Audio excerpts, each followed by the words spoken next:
friendly suggestions in such a lively way that we both laughed, and I scarcely blushed.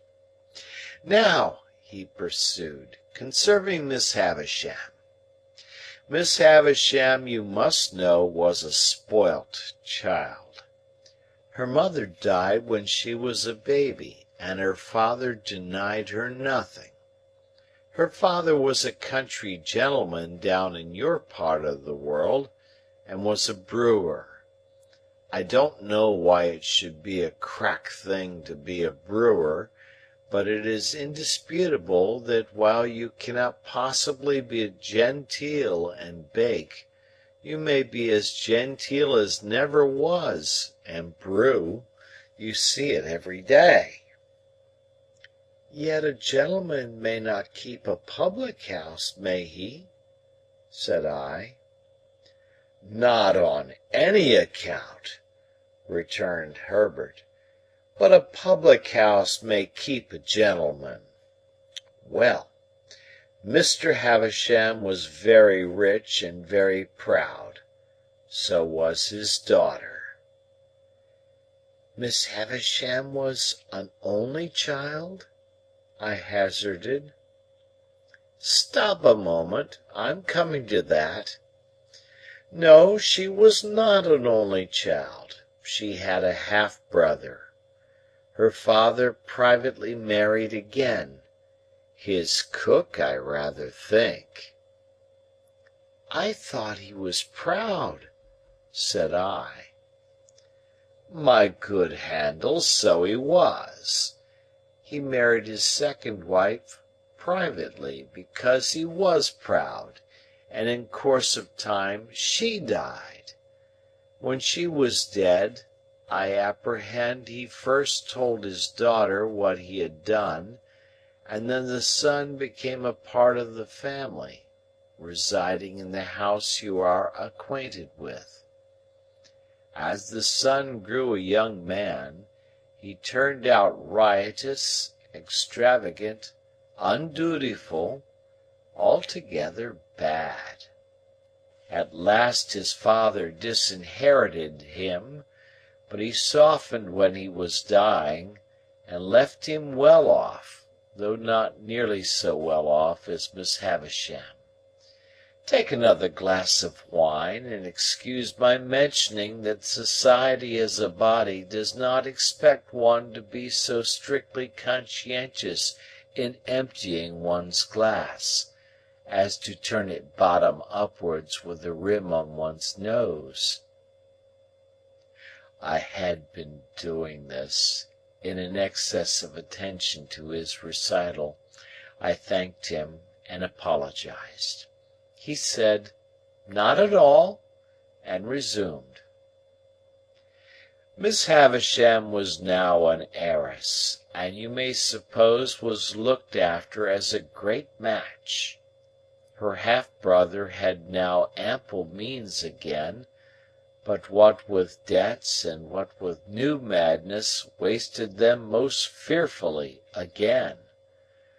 There were stronger differences between him and her than there had been betwixt him and his father, and it is suspected that he cherished a deep and mortal grudge against her as having influenced the father's anger. Now, I come to the cruel part of the story. Merely breaking off, my dear Handel, to remark that a dinner napkin will not go into a tumbler. Why I was trying to pack mine into my tumbler, I am wholly unable to say. I only know that I found myself, with a perseverance worthy of a much better cause, making the most strenuous exertions to compress it within those limits. Again I thanked him and apologized, and again he said in the cheerfullest manner, "Not at all, I am sure," and resumed. "There appeared upon the scene, say at the races, or the public balls, or anywhere else you like, a certain man, who made love to Miss Havisham. I never saw him, for this happened 25 years ago, before you and I were, Handel. But I have heard my father mention that he was a showy man, and the kind of man for the purpose. But that he was not to be, without ignorance or prejudice, mistaken for a gentleman, my father most strongly asseverates, because it is a principle of his that no man who was not a true gentleman at heart ever was, since the world began, a true gentleman in manner. He says, no varnish can hide the grain of the wood, and that the more varnish you put on, the more the grain will express itself. Well, this man pursued Miss Havisham closely, and professed to be devoted to her. I believe she had not much shown susceptibility up to that time, but all the susceptibility she possessed certainly came out then, had she passionately loved him. There is no doubt that she perfectly idolized him. He practiced on her affection in that systematic way that he got great sums of money from her, and he induced her to buy her brother out of a share in the brewery, which had been weakly left him by his father, at an immense price, on the plea that when he was her husband he must hold and manage it all. Your guardian was not at that time in Miss Havisham's counsels, and she was too haughty and too much in love to be advised by any one. Her relations were poor and scheming, with the exception of my father. He was poor enough, but not time-serving or jealous. The only independent one among them, he warned her that she was doing too much for this man, and was placing herself too unreservedly in his power. She took the first opportunity of angrily ordering my father out of the house, in his presence, and my father has never seen her since.